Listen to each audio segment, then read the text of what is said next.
Mesdames, Messieurs, chers amis, merci de votre présence nombreuse cet après-midi pour ce premier hommage à la mémoire de Jean-Louis Boncoeur à la médiathèque.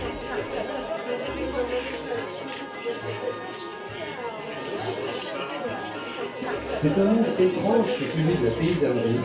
Je parle de celui que je connais, dans lequel je vis au cœur de France, entre la Vallée Noire, chère à Georges Sand, et la Sologne d'Alain Fournier. Cet extrait de son ouvrage « François ou ceux de la terre » situe bien son œuvre au cœur de notre Berry, à la fois si étrange et si fascinant. Pour plusieurs générations de berrichons, Jean-Louis Boncoeur est surtout connu pour le personnage légendaire du vieux berger de la Vallée Noire, le conteur patoisant qu'il a incarné sur de nombreuses scènes de spectacle.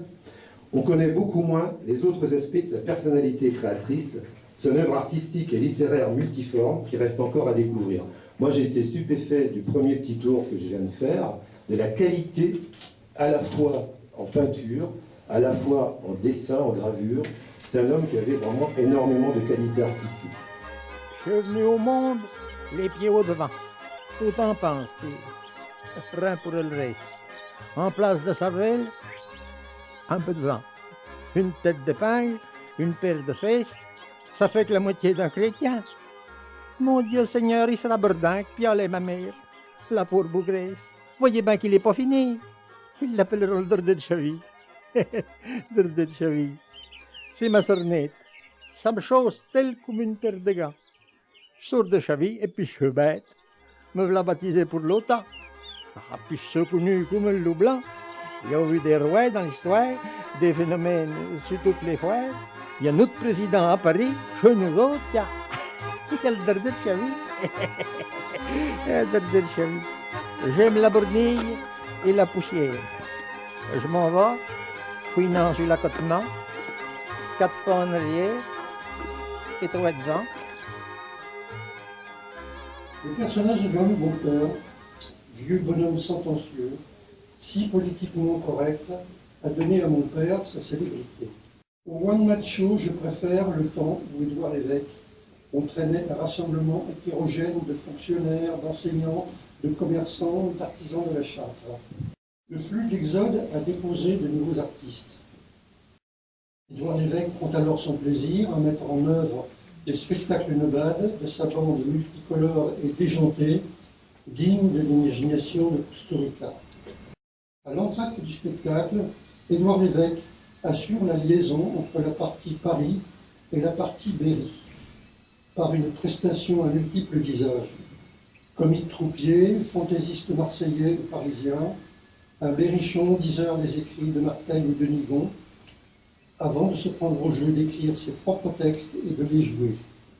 Ainsi naquit Jean-Louis Boncoeur, que je cite, « Après le théâtre d'équipe, j'ai cherché à recréer ce qui me manquait en m'inventant des personnages multiples.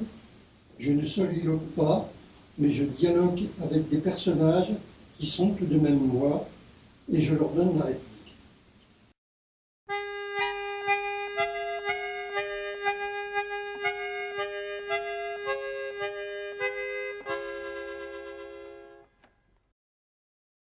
Je suis vraiment ravie de vous accueillir à la médiathèque dans le cadre de ces 28e journées du patrimoine.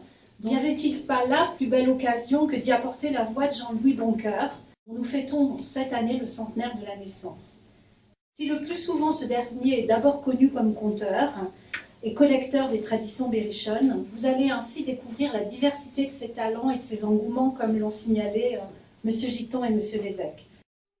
Grand Saint-Vincent qui était au ciel, vous offusquez pas de ma prière, malgré qu'elle soit pas ordinaire, vu qu'elle part d'un bon naturel. Cette protection, à ma manière, je vous ai choisi pour la demander, parce que je pense que vous pouvez guère, patron du vin, laisser damner ceux qu'en versent trop dans le verre.